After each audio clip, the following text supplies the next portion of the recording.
everyone. Hari Om. Om Sahana Vavatu Sahanau Bhunaktu Saha Viryam Karvavahai Tejasvinavadhitamastu Ma Vidvishavahai. Om Shanti Shanti Shanti. Hari Om Shri Gurubhyo Namaha. Hari Om. Vasudevasutam Devam Kamsachanuramardanam Devaki Paramanandam Krishnam Vande Jagadgurum. Krishnam Vande Jagadgurum. So we are on verse 6 of chapter 7 of Bhagavad Gita. And we did 5, where he talked about his lower prakriti. In verse 4, he talked about his lower prakriti, and then he said, this is my lower prakriti, the Ashtada prakriti, but different from that, O Arjuna, is my higher prakriti, the very life element by which this world is upheld, and we can call it para prakriti or the consciousness. And so he's elaborating further. So he talked about the two prakritis. We should remember that para and apara, Purush and Prakriti. And then I was telling you there are so many different names in Bhagavad Gita, Kshetra, Kshetrajna, and then a few other things. All of them, Drishta and Drishya, all of them refer to the same, those two. So keep that in mind. And now let's see what it is in verse 6. I'm going to chant.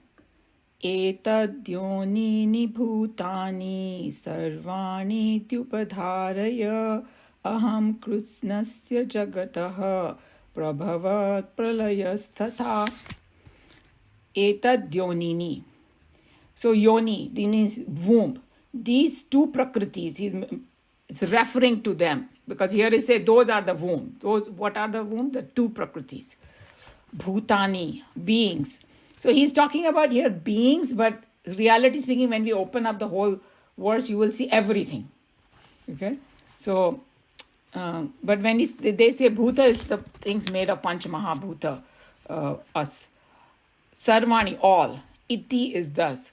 Upadharaya, know that. Aham, I. So here when Krishna Bhagavan say I, he's talking about that consciousness. Kritsnasya, of the whole. Jagataha, of the world. And then we saw the definition of Jagata is not just the physical world, it's the emotional world, intellectual world, all the different things that exist, all the different worlds. Prabhava means Uthna, source. And Pralaya, everybody knows here in Hindi speaking what is Pralaya, dissolution, and everything goes away. Tatha is also. So what is he talking about over here?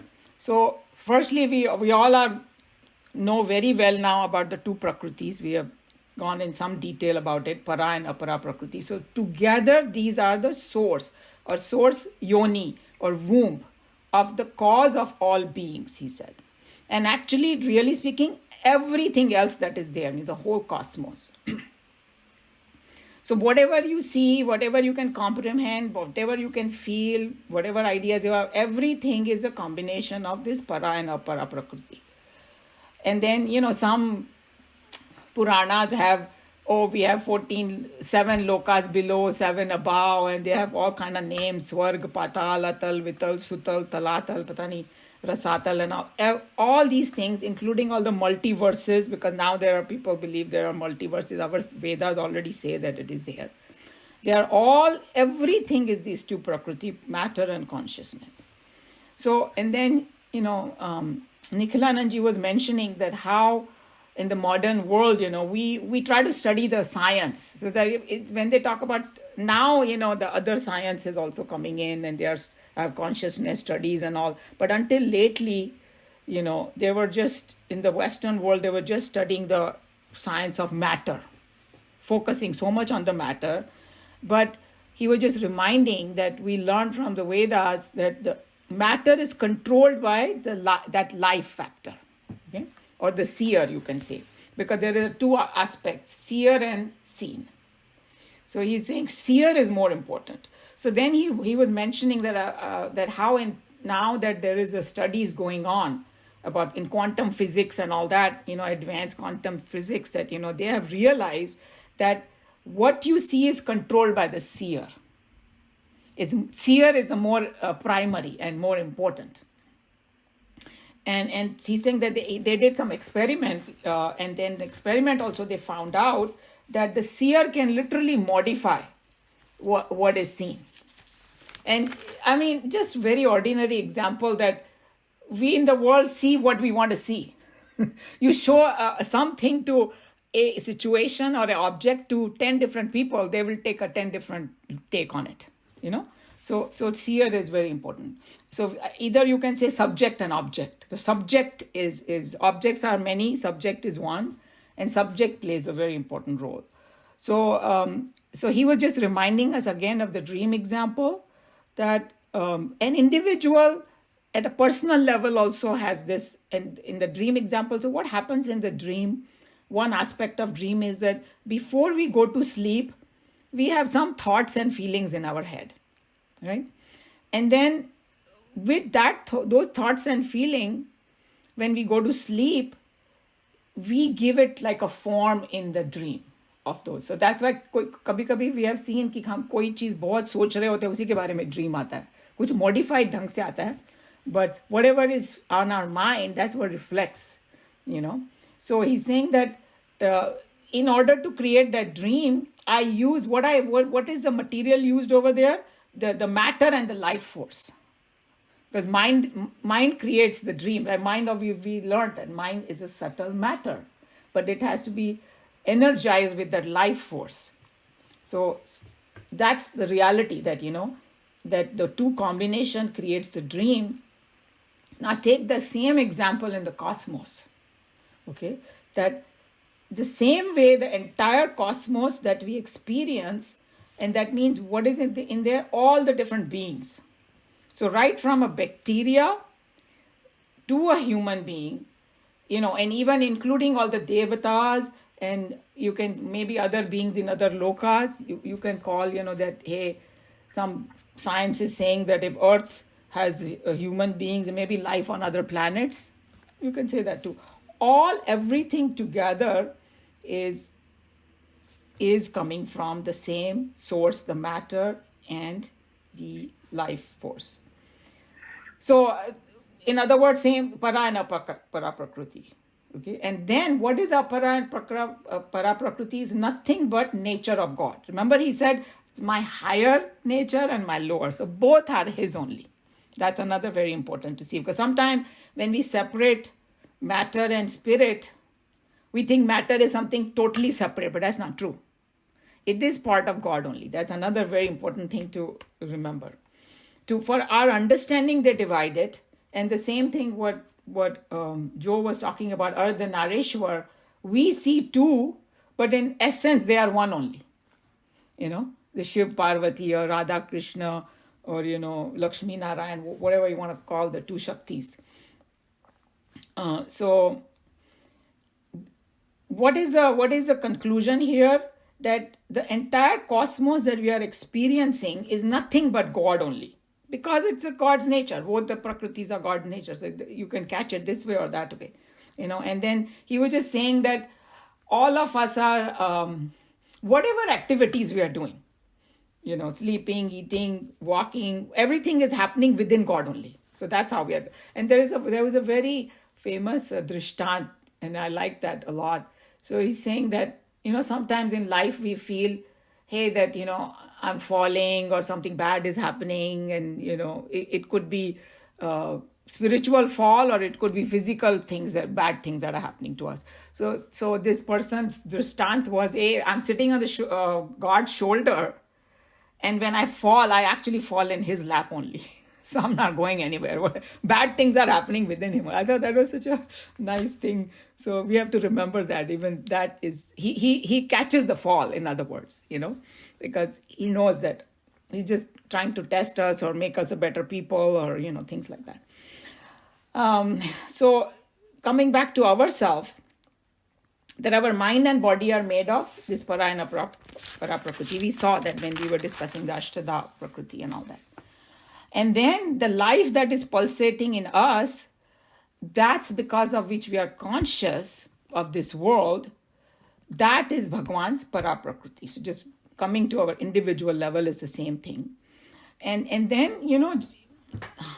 Nikhilananji brought an important point, because right now we are calling it Prakriti and Purush, and we are saying that Purush is the highest thing. But as we progress deeper into Bhagavad Gita and probably Upanishads, fact, whatever the way they describe, they actually say that at a very pure level, God is beyond these two prakritis. So these are when you say consciousness or para and apara, consciousness and matter, or spirit and matter, God is even beyond that.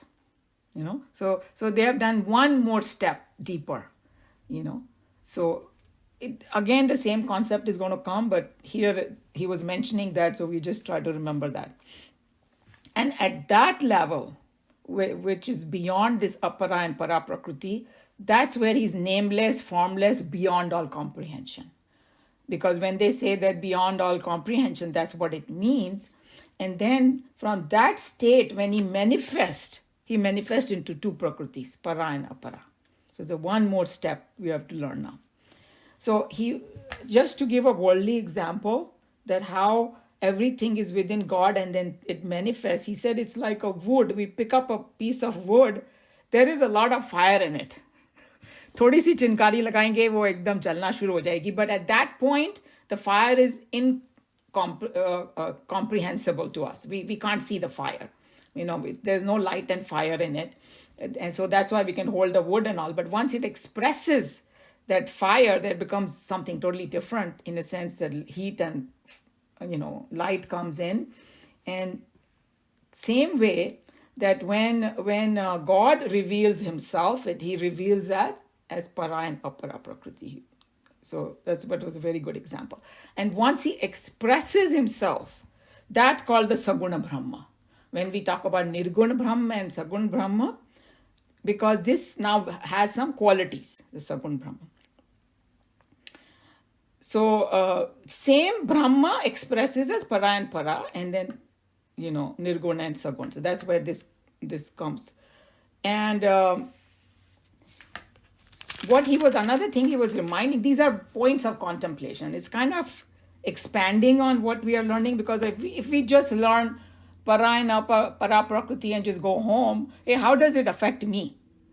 Why are they talking about it? So we have to contemplate upon that. So he was just saying that everything that you see on this earth or in the cosmos, even blade of grass to a tiny atom, it's not different from that God, because it is his prakriti only, and it belongs to God only. So from that perspective, everything is divine.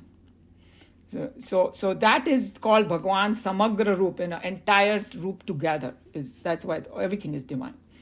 That's how these saints and sages looks at the world. They don't see anything like bad over here, because anything bad is happening because for some reason it is happening to make it better, kind of thing. That's how they look at it. So, and then another thing he was mentioning, Nikhilananji, that there is a lot more detail to this apara prakriti, and exactly what Joe was talking about, Purush Suktam, that how the whole universe is form of God's body as though. So there are a lot more other division, and we know one of them is Brahma, Vishnu, Mahesh and all. But here in this verse, to simplify it, they are just calling it para and apara prakriti. But later on, there will be further divisions and things like that. So in this verse, basically the para and apara prakriti together is called Ishwar also, because it is already manifested to a certain point. That's why it's Ishwar. And then when it comes to us, like microcosm and macrocosm, Ishwar is like nothing, our form. Jiva is nothing but a miniature Ishwar only, he was just talking about, But, we'll say, hey, how can I be Ishwar?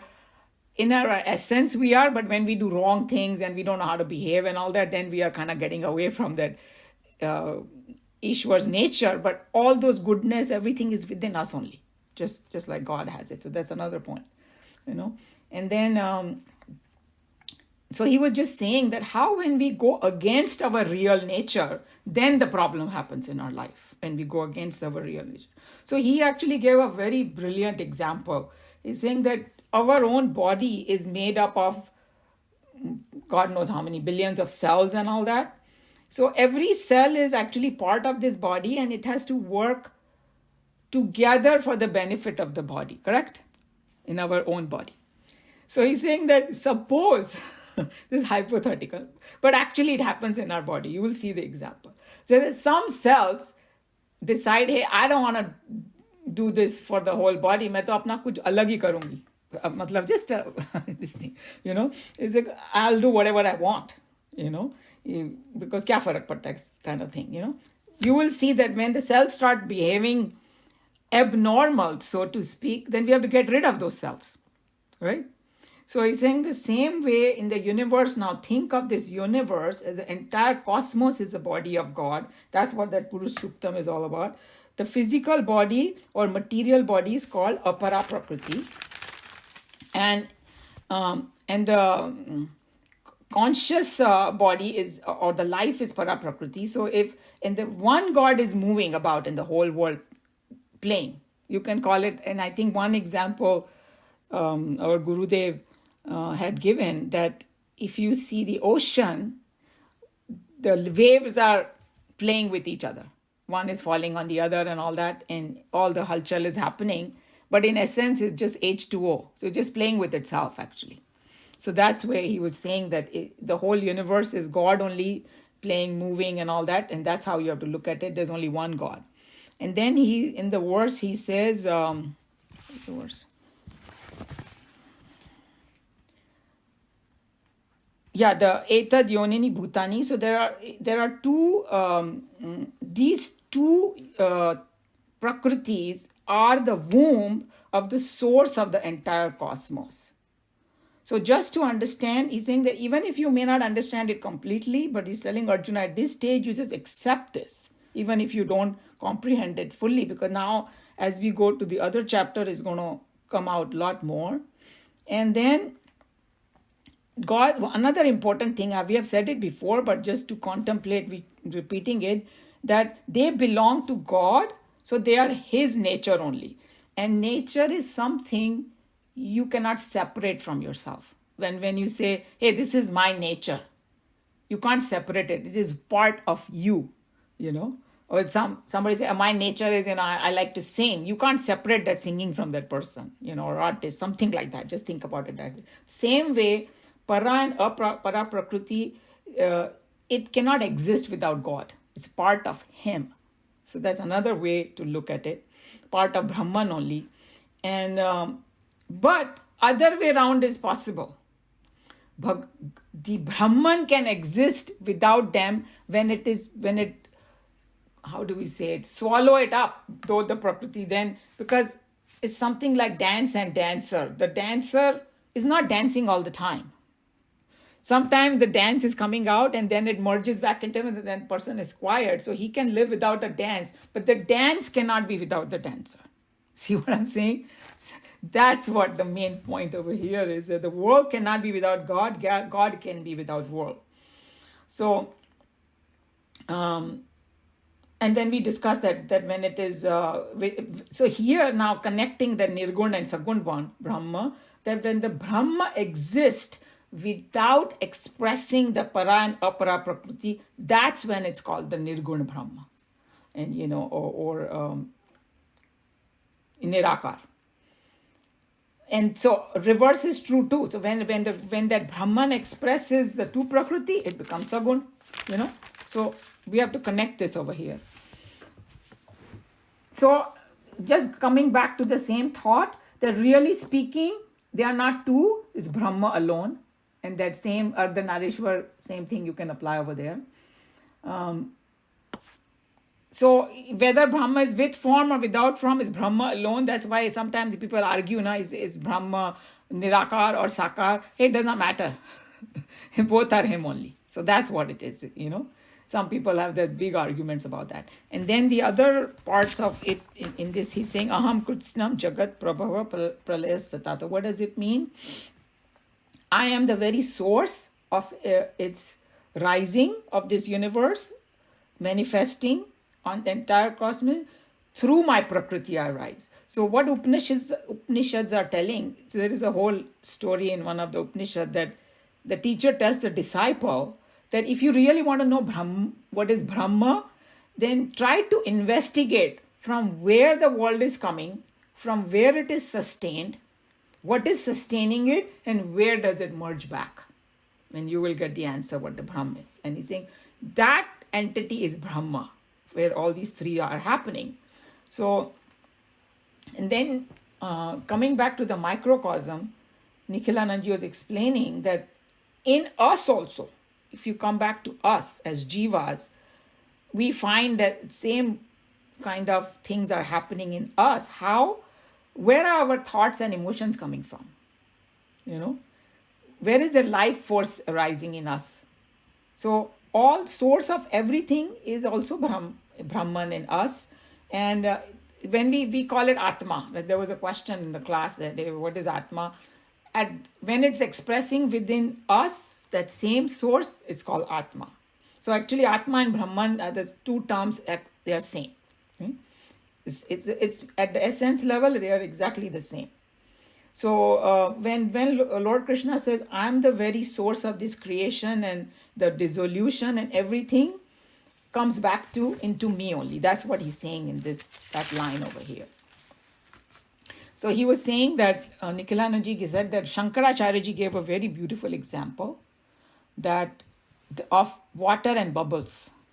He's saying that just like the water is there, some bubbles come out from there, and they after a while they again go back, merge back into it. So he's saying this whole cosmos is like that bubbles.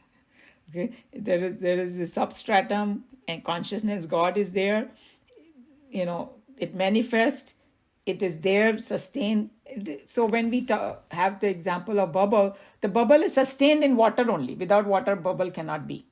So it comes from the water, sustained in water, and dissolves in water. The same way, this whole cosmos, emerges from that Brahman, sustains in the Brahman, and dissolves in the Brahman. And then he was just saying that how our scripture already talk about multiverses, and Anant Koti Brahmand, they call it. You must have heard of this word, Anant Koti Brahmand. And he's saying now science is also trying to prove that this universe is not the only one, there are multiverses out there, So he's saying that why we are studying all this, because now apply this to like our karma yoga, whatever we did, okay? That after understanding this, what is God to this extent right now in chapter 7, our path of karma yoga becomes a little more clearer, because when they say that dedicate your action to God, right? That's what they say. Saying that they are not just talking about some little God sitting in some little corner somewhere. Because, some people start fighting over my God is better than yours, or Shiva is better than Vishnu, or God knows, between religions and all that. Hey, they're talking about the whole multiverse person who supports it, okay? So that understanding we have to have. And then he's saying that just don't think that this God belongs to only human beings. Because some people make some crazy statement also, the Gnostic type of people. They will say, oh, God is nothing but a creation of God, people's mind. Kuch kaam dhaam karne ke liye hai nahi, to God hi bana liya, Some people might say something like that. So he's saying that God, here the God they're talking about is not only belong to human being, the entire cosmos. So he was just reminding, even scientifically speaking, human beings are the recent phenomena in the cosmic time, okay? We say, okay, it came 2 million years ago. It sounds very, very long to us, but cosmic time is nothing. It's very recent, you have to call. So that we should not have the arrogance that, just Bhagwan belongs to God and nobody else. No. Before, it belongs to everybody. Okay? That's what. And then the other thing is to remember that Shastras say, but you have to contemplate upon it. Even when we are gone, God is still there. He was there before, is there now, and is going to be there afterwards. Okay, that's the kind of comprehension we have to do. And then, so what is our Sanatan Dharma has done to make it easy to comprehend God? They gave it a beautiful form so that we can, and I think Dr. Prabhakar is here, he had asked that question about Saguna and Nirgun Brahma. Hey, it's easier, truth. So that's why they did that. So then he's saying that we have given some picture to make it easier for us.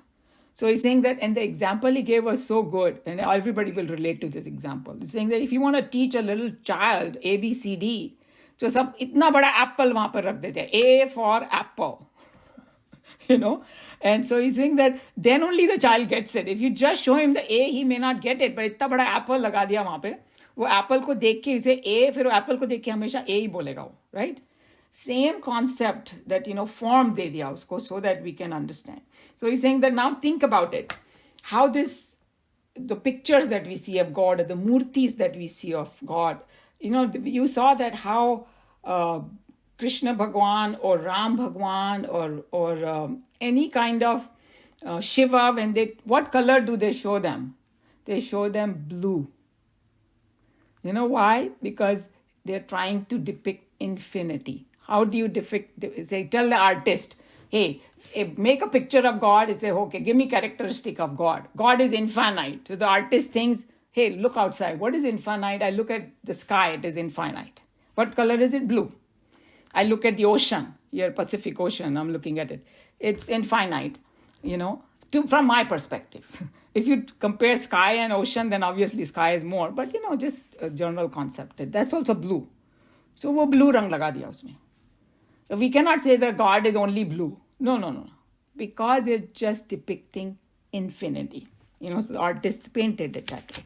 And then you say, okay, other characteristic, that God is expressing all these different elements. So then we'll see that is beautiful description of Shiva, that how it is. But he's saying, okay, some other things. God is very compassionate. So then they will make this beautiful face with some expression of compassion and large eyes and mesmerizing and all that. And then, God is intelligent, friend of all. So you want that kind of expression in that. God is looking at me. Like I have a Krishna Murti and I always feel like he's looking at me because the artist had done such a great job. So he was just saying that's how we give it a form. It's because when we identify with a human face and the smile on him and all that, it makes us feel good. We can connect to him, And then they say, okay, compassion or depicting earth. So they say, okay, yellow. You have your yellow dhoti of Lord Krishna and all that. And anytime they will show, because they are trying to show all different things within the God only. Okay. And now he was just talking about Shiv Bhagwan. And it's amazing that, I don't know if you guys have heard this, but all the symbolism is amazing. And, when you learn it and say, wow, they were so smart how they did it. Because Shiva is one of the most ancient depiction of that form. So what they have done is that to show the 5 elements on Shiva, how did they do it? First, unke haath mein unhone damru rakha. Damru is a sound, right? Like our grandson calls it dugu dugu. We have a small one and he tries to play. He's called it dugu dugu. Damru. So that sound is expressing Akash. Is pointing towards the Akash. And the snake is expressing the Vayu because he's hissing. When the snake hisses, the Vayu comes out. So that depicts the Vayu because Panch Mahabhutana. Agni is in his eyes. We know third eye. So Agni is covered. Ganga is there, Jala. And then for Prithvi, it's Bhasma. He puts Bhasma all over his body. That's the Prithvi. So those are the 5 elements of Shiva. And then these are different from Shiva, but they're all around him. Para and apara prakriti ho gayi ki nahi? Yeah. There was such a beautiful way, So, and when he talks about Nataraj, everybody has, from India we know, a lot of us have the Nataraj Murti at our home. So when you look at it, you will see the symbolism. This particular is depicting the manifestation, sustenance, and dissolution of this sansar. That's what that Nataraj depicts, And then what is in that Nataraj? he's standing on this little being. There's like a little, it looks like a baby. It's not a baby, because some people get, in the West, when they don't understand the symbolism, they get horrified that what is this standing on a baby? No. It's just a small being which is representation of ignorance. That's what. There is a Apamar, aisa kuch naam hai uska. In the Shiv Puran, it's there. That's what he's standing on, and he's standing on ignorance, but unhone ignorance ko khatam kar diya. That's what it is. It's completely shining in the light of knowledge. That's what we need to do.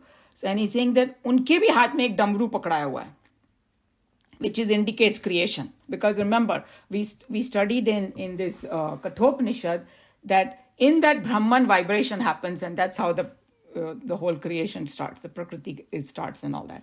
So that's why the Damru is or the Om sound at the beginning of everything, whatever you want to call it. That's how the creation starts. That's what Damru depicts. And the other hand, so one hand mein Dabru hai, aur dusre hand mein wo Abhay Mudra hai, means like that. One hand is, Ashirvad aise de rahe hain. That is like showing sustenance. I'll take care of you. Because, that's the symbolism about it. And then one foot is, we saw that it is on the ignorance. In the other foot is lifted up. Right? So other foot is lifted up, and one hand is pointing towards that lifted hand. If you see the mudra. So, because there are 4 hands. And, sorry, I missed one thing. So the Damru is there, and the other hand, fire is there in his hand. And the fire represents dissolution. So Damru is creation, Abhay Mudra is sustenance, and the fire is dissolution. And then the 4th hand is pointing towards that leg, as though telling us, surrender to me. Right? Surrender to me at my feet, and then I'll take care of you. So that's what the whole depiction of it is, So it's Lord Shiva's, this Murti is expressing power of creation, sustenance, and dissolution. And then also it's telling you that whatever ignorance and confusion that we have, God has a power to release us from that. God's, anugrah. If we try, He will release us from that. His grace, you can call it. That's what is revealed in the scriptures. And then, so in many forms and stories, and this para prakriti is only kind of depicted. Even Shiva Lingam. We all do Shiva Ling pujas, and in India there are hundreds of thousands of mandirs, and more than Shiva's picture, they always put Shiva Lingam, because that is, we heard that this is a womb of the creation. So it's showing the 2 parts of Shiva Lingam, the yoni and the lingam, para and apara prakriti, and the whole everything is created from it. That's what it symbolizes. So in short, Bhagwan says to Arjun that these 2 prakriti are very source of my creation, and they belong to me, and I am the source of this world, sustenance, dissolution. Source, sustenance, and dissolution of this world. And this is my nature. So this is the whole thing in this one with lot of details. And then the next verse is going to tell some, Nikhilananji is very funny. He said that people might start thinking, okay, does that God have any brother, sister, anybody, father, mother, or some neighbor? He said, no, Bhagwan says, main hi hu sab kuch. That is going to be the next verse, okay? Just to push that same point a little deeper into Arjun and us. So that's what it is. So any question, comment, or anybody wants to add anything? Snakes on Lord Shiva, what do they represent? Oh, in this particular symbolism, the way he was explaining the Vayu, the air, because you have, sky, air as the 5 elements, right? So when the snake hisses, it throws out the air. So that's why. The air. Okay. In some places it says that it represents birth. Yeah, there are many different true, and all of them are true. It doesn't mean that it's only one thing. Same thing can represent many different things. But in this particular chain of thought, the 5 elements are like that. Because the Bhasma also, it says it represents earth over here, right? But actually, there's one more symbolism, very deep one of bhasma, that when everything becomes ashes, and mein bhasma reh jati hai. So that's how in our body, we are so attached to our body. In the end, it's going to be cremated and bhasma reh jayegi wo.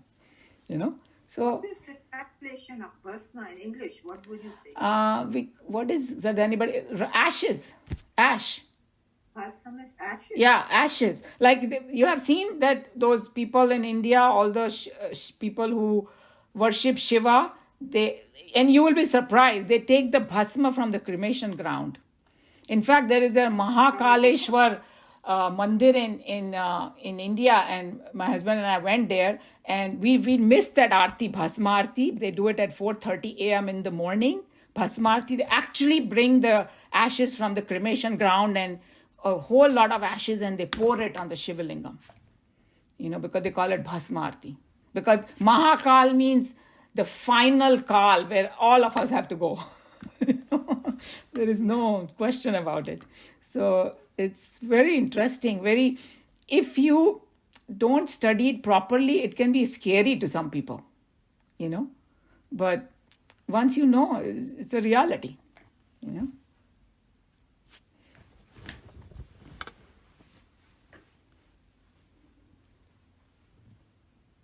Any other comment or question before we read? Okay, any volunteers to read?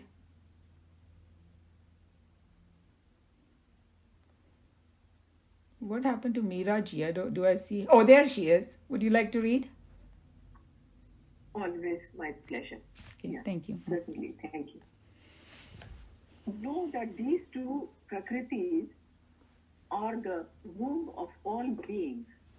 So, I am the source and dissolution of the whole universe. The above mentioned higher and lower nature, each functioning in the embrace of the other, cause the manifestations of the world of plurality. If matter were not there, the latent dynamism of spirit will not find a field for its expression.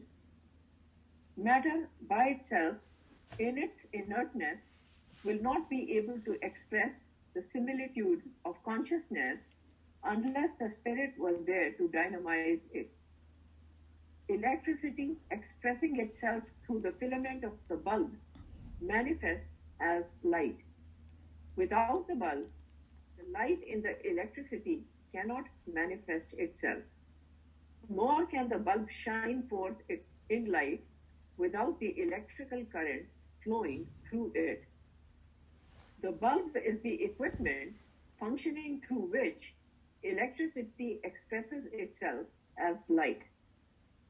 Similarly, the spirit, when it comes to function through the 5 layers of matter, discovers for itself a field to express its own potentialities.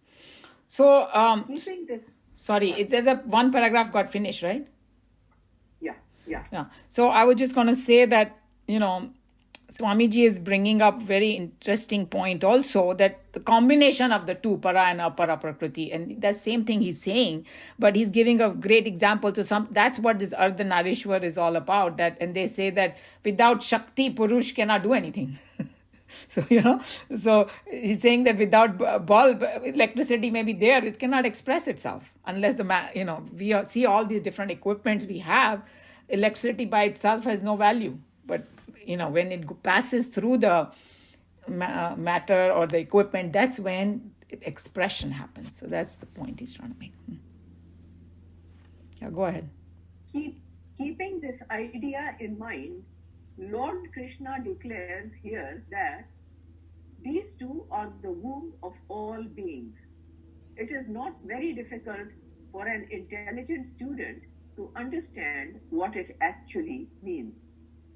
Not only that the pluralistic world of objects, feelings, and ideas rise from and stay in the spirit, but it dissolves into it to again become the higher nature. Thus, the lower nature is essential constitution nothing other than the higher in its essential implications. The higher, forgetting its own divinity, identifies itself with the lower and comes to the egocentric sorrows and imperfections. The higher seemingly suffers at present in its own delusions, the sorrows of the lower.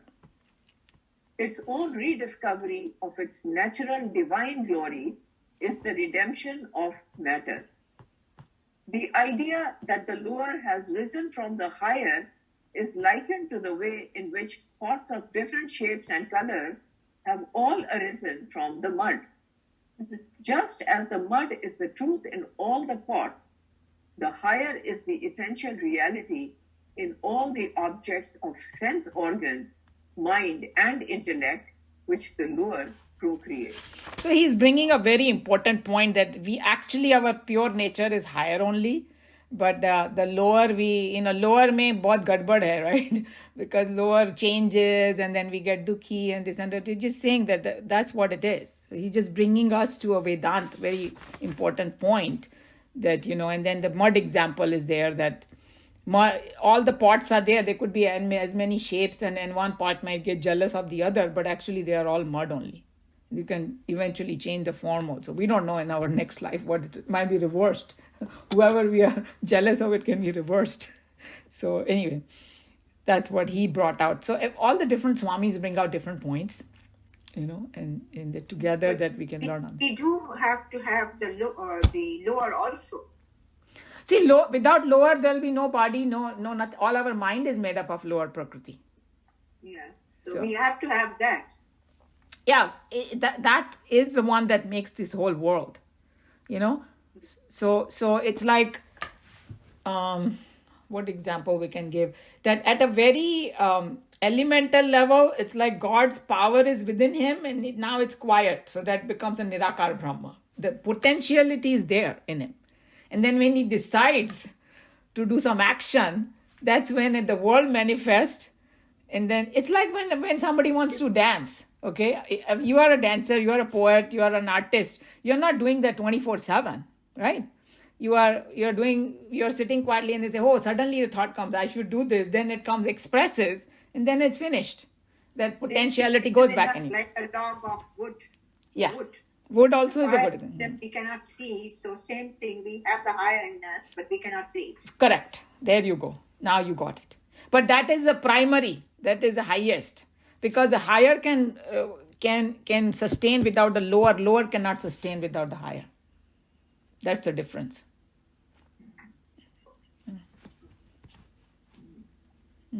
Okay. Any other question, comment? Yeah, I have a question here. Where it says the higher, forgetting its own divinity, identifies itself with the lower. It comes to the egocentric sorrows and imperfections. So the higher should be in control. Why? So, okay, they're talking about us, Jiva. What they are trying to point the reverse thing. Jiva is nothing but God only. But we actually, the reason we have become this pathetic Jiva is because we forgot about higher nature and we are just thinking that we are in this lower and all the problems. And that's why. That's all he's saying. The moment what is liberation and moksha? Is getting established. Firstly, knowing that, hey, I am not this, I am that consciousness, and getting established in it. So I know what you are thinking. You're thinking, why did it even happen? Why did the higher? I think it's nobody knows why. You can say that sometimes we get bored of our own self and we want to do something, start playing and all that, and maybe we get lost in the play. It's like watching a movie, We identify with the movie so much that we identify with the character, we start crying and feeling emotional. Why are you feeling emotional? That person, nothing to do. It's not some relative or anybody. So why does that happen? Hey, temporarily I forgot. That's why. So it's just a temporary thing. That's why they say just the world is just a play. The people who have the NDE, when they drop this body and go in the other realm, all of them say that looks more real to them. and this world and the body look so unappealing to come to. But when we are here, we think this is the reality. And that's why we have to meditate. Yeah. To eliminate that. Yes. That the whole journey of meditation is, what did Krishna Bhagwan say? We studied the meditation in so much detail. He left no stone unturned. But what was the conclusion? Hey, you meditate on the self. Yeah. And then this helps us to know what self is. For example, how Nikhilananji brought that point. When we say, hey, surrender to God, surrender all your actions to God, or dedicate all your action to God. But what God are they talking about? Are they talking about just some murti I have in my house? No, he's talking about this God who is like Parayana, jiske saare pura Brahmand aaya hua hai. And look at the power of that God, So it makes us think that what God really is. Or suppose if I don't dislike somebody. This verse tells me that he's also God. So why do I have to dislike? Or like I actually heard from American perspective, this two husband wife, they became vegetarians. Okay, and because they were following I think Mukundananji, they were Mukundananji's white people, and she was just saying from her perspective, she said that because if you eat meat as a cultural thing in your family, that you don't think about anything. So he said, I always thought this meat is different from the animals. Because they had dogs and cats, and they would love them so much, they couldn't even imagine in wildest dream to hurt them. And he's saying that when I realized that it's the same type of jiva that I am eating, I was horrified, she said. So that's what the contemplation is all about, because our divisions are so big, we don't understand it. And these kind of verses and all make us realize. What, like people fighting, my God is better than yours. Hello, it's apara para prakriti together, or some religion saying my God and your God. They are just kidding themselves. There is something different. And this Hindu Muslim, how much they fight, if they study Geeta together, or maybe in their own religion they study something that and don't misunderstand what their Messiah is saying, maybe they will also feel that everybody is one. It's just our own confusions and all that we have all this suffering and all that. And part of this is to learn to control your indriyas, Yeah, that's how you start, because indriyas we learned in Kathopanishad that they are bahirmukhi. They always go out, and now you are trying to catch them and bring them back. It's like a little baby, when our grandson is 2 years old. Now he wants to run here, run there, touch this, touch that. You're trying all the tricks. So we have to do our tricks to our mind, Hey, don't go out there the whole time. We have to engage with the world. But if we don't turn around and contemplate on all these things, then we make a mess in the world when we go out. Yeah. I read somewhere that in ancient times, all these people were hunters. Even the gods and goddesses, they had meat. See, that's possible. And, like in our Shastras, in our scriptures, they don't tell you should not eat. To eat. No, they don't tell you whether you should eat or you should not eat. Okay? They tell you different things. If you're a hunter and you have no other thing, then go and eat meat. Who's stopping you? But now you have all the choices. Oh, we have to, but they didn't do it, so they shouldn't expect from us. Nobody's expecting anything. They are just saying, when we come to sattvic, tamasic, and rajasic food, then you will learn. Hey, there are certain kind of food you eat, you're going to feel lethargic, you are going to feel this. And if you want to meditate and you eat a big heavy pizza, and you're not going to, you'll go to sleep. Or in Punjab they eat parathas and then you have to take a nap. Paratha kha liya, lassi That pee is li. what overeating does. Any type of food, if you overeat, it makes you lethargic. No, that's true. Meat But doesn't do that. If you take very small quantity, it doesn't do that. see, I'm not here to justify whether you eat or not. That I'm not making that judgment. I was just telling the experience of those people, number one. And number two, as I said, even in Bhagavad Gita, Krishna Bhagwan did not tell Arjun, hey, don't eat meat because it's bad. He just said there are 3 different kind of foods. And this comes in this category, this comes in this category, this comes in this category, right? And now, depending on what you are doing in your life, you decide what you want to eat. If there are some people, okay, I eat meat and it doesn't bother me at all, then go eat. There are other people who say, no, when I eat meat, doesn't make me feel good. Then don't eat. You know what I'm saying? So we are not, nobody's judging anybody, but we should learn to swallow the facts. Once we know the facts, then you can make a judgment. And like some people will say that and the reason that they will tell you that why the meat comes in the tamasic food, because it is a dead flesh. It's not, like if you take a dead animal and you take a vegetable and keep them side by side, vegetable can last for a long time. The pranas stay in the vegetable for a long time. Meat will rot in one day outside. So there are a lot of science behind it. And once we go deep into it, then you will be making a decision. Because even in India, the Kshatriyas and the Shudras ate meat. The Brahmins and the Vaishyas did not, because of what they were doing in their life. Because if you have to go and kill in the war, if you can't even kill an animal, how are you going to kill somebody? So it is sanction is given. Fine, you can go hunting. But then don't do hunt for just a sport. Because, koi bhi chidiya dikhi, usi ko maar diya. If you are doing it for a purpose, then it's fine. Or the lion, that uska swabhav hai to eat the meat. Usko koi paap nahi lagega wo khayega to. Because that is his swabhav. Or some snake, when you disturb a snake, he's going to hiss and bite you, and he has a poison and you will die. He's not going to do any wrong karma, because that is his swabhava. But humans have been given discrimination. So now you decide yourself. In the animal world, they eat each other, bigger animals. Yes, but that's why we are separated from them, because we have been given, animals don't have the same kind of viveka buddhi, they call it.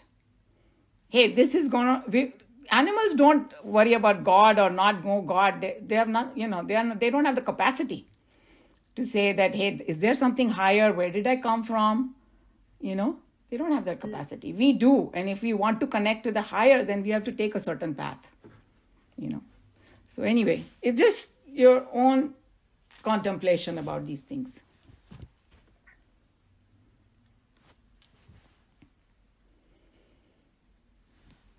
I suppose that is why they say that you go through all those births, animal births also, before you evolve into a human being.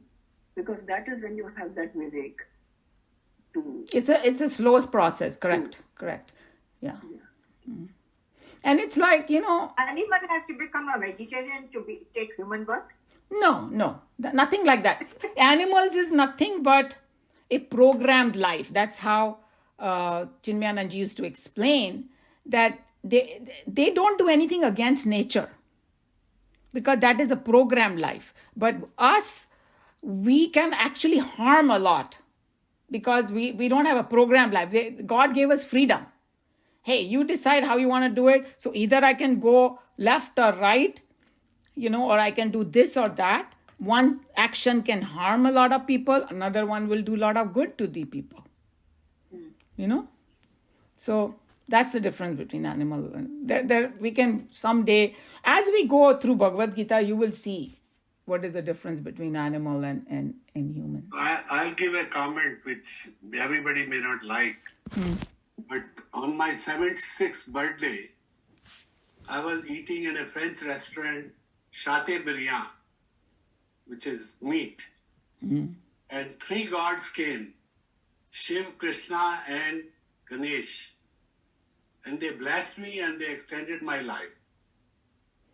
Now, you may believe it or not, but God has nothing to do with you being vegetarian or non-vegetarian. No, I know. So that's why I'm saying that I see what you're saying. Okay, think about this. There are two different people. Okay, one person through culturally he ate meat. It's not his fault, right? If you give a baby a meat from very day one, it's not baby's fault. So when they grow up, they eat meat. And he's a very compassionate, nice person. And another person, oh, I'm vegetarian, I do all this puja, and is a completely nasty person. Trying to hurt other people. So who is better? So nobody's judging over here, okay? Did Ram eat meat because he wanted to kill the deer? He wanted to not, well, one of the stories he didn't want to kill the deer, she wanted the deer for herself as a pet. So they were, anyway, it's possible Ram Bhagwan ate meat. I don't know. I wasn't there. Neither were you. And that's not the point over here. The point over here is people who eat meat, suddenly they start feeling very guilty and they have to justify. No. If you think meat eating is right and is still making you a good person, go ahead and eat. Another person may feel, no, I don't want to do this. This is okay for them. So that spirituality is a personal choice. But you can't put a blinders on your eyes when Krishna Bhagwan is saying that, hey, the meat comes under tamasic food. Krishna is saying, not me. Okay? Then you have to accept that. You want to eat tamasic food? Go ahead. Like you said that Kshatriyas and Shudras, they ate meat because they were doing physical labor. They were fighting and the Shudras were doing physical labor. So in meat, you can get huge amount of calories, whereas in vegetarian food, you have to eat a lot to get that same amount of calories. So that's why. No, but the Shudras, when they talk about Shudras, they talk about their mindset is different. They are not high contemplating different things. Their Vivek Buddhi is low. That's why they're called Shudra, not because they're just doing the labor. The reason they are doing labor and they are not CEO of the company, because that's what they are capable of doing, right? And Kshatriyas they have all the good qualities, but unfortunately they have to fight also. In the war, they have to kill also. Why do you say Shudras are not intellectually okay? I mean, why do you say that? I'm not saying it. It is like see, there's a whole different topic because there is a very sensitive thing. This thing came in other thing also, and they said, why do you say Shudra cannot be some Pandit? Okay. Right. So who's saying that if the Shudra changes his texture of his mind, he can be a CEO, he can be anything he wants. Right. What you are objecting is that if you are born in certain family, we call them Shudra. Krishna Bhagwan didn't say that. Right. Krishna Bhagwan said whether you are Shudra or whether you are Kshatriya or the Brahmin, it is by your action, your mind and action. Okay. Right. Guna karma vibhagayoho. If you go back to that verse. So it's like what your mind is made up of, that's how you will act. And that's how we at that particular time, right? I mean the mind. No, there's सबका एक स्वभाव होता है जो predominant स्वभाव होता है किसी का. Okay? So या तो आपका शूद्र स्वभाव हो सकता है और उसका characteristic बताया गया है. The Shudra is a person who won't be able to get up in time, who won't be able to do this or that, and doesn't have the intellectual capacity to think higher thing. And the Kshatriya ka, he has a lot of strength and he has a mental capacity to do this and all. That's why जितने भी सैनिक वगैरह होते हैं उनमें क्षत्रिय qualities होती है. अभी किसी शूद्र को बोलो कि नहीं सबको इक्वल बनाओ जी, शूद्र को भेज दो उधर, किसी बनिया को भेज दो वॉर में. Do you think that's the whole thing? Why people are against caste system is because if you are born in suppose Baniya family, that doesn't mean that you have to be like a Baniya. Who said that? That's what it's saying. Krishna Bhagwan never said it. No, not Krishna Bhagwan, but I don't know how it evolved. Exactly, it is our stupidity. That we say these and we make these rules and then we blame. Hindus are doing this. Hey, nowhere it said it. If Hindus themselves are confused, they need to go and study Bhagavad Gita first. Try to understand and first clear your mind, then go and teach other people. Also, each one or the profession, not the caste, is as important. That's another point. अगर आप लोग Well, की- I हम- remember Christian Amanpur went to south of India and she started this agitation of Shudra not to pick up, not to work there. And there are no toilets. So, I know. Tomorrow, if tomorrow garbage man doesn't come to pick up our garbage, the whole city is going to stink. Their job is as important as, building some bridges and all that, because that's exactly right. So it is our own mind that creates this lower and higher, and somebody is nonsense. From the God's perspective, it's all the same. It's just like, the government. The government cannot discriminate between some, higher job or lower job. Every job is important. So it is our own mind that creates this division and all that, and that we have to fix it in our own mind. We are Shudras too many times, like you said. When we do bad things and we are thinking of, baser things and hurting somebody, that's like a Shudra mentality, you can call it. Or, talking about cleaning the toilets, all of us clean our own toilets in our house. We are Shudras too.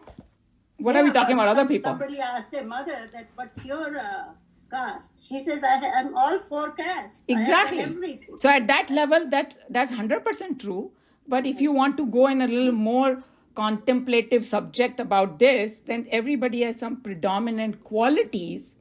I And agree with that, it is possible to change that quality. It's not that easy. That's all it is. Yeah. That's how the caste system came Yes. in my mind. So because you came to the Geeta class late. We already finished that in chapter 4. Maybe you can go back to the old recording, or maybe you can hear some other Swamis. Chinmayananji gave a beautiful description of this, and you will have a better understanding what they're talking about. Okay, I have his tapes. I Yeah. will listen. You listen to a caste system by them, and then you will know what really it means. Yeah. It is a very touchy topic, and we can spend hours on it. And actually, I have a presentation that I had made one for that science group. I can send you that on caste system. Oh, that'll be good. Yeah, That'll I be- have it. Okay, thank you. Yeah. Okay, so I think I would like to. Joe, are you saying something because you had muted yourself? We can hear you. somebody just sent a video last week on this, and they talked about Valmiki and all these people. They were Shudra, and then they changed and they wrote all the things. Yeah, it's possible. In one lifetime, you might can do it. Yes, absolutely. Yeah. Okay, so we can take it up. More questions at the end if there is. Let's move forward. If there is no other burning thing in Bhagavad Gita, I will stop it right now. And we can go to the Kathopanishad. That's okay? Sarvadharman parityajya mamekam sharanam vraja aham tva sarva papebhyah moksha ishyami ma shuchah. Hari Om Shri Gurubhyo Namaha. Hari Om.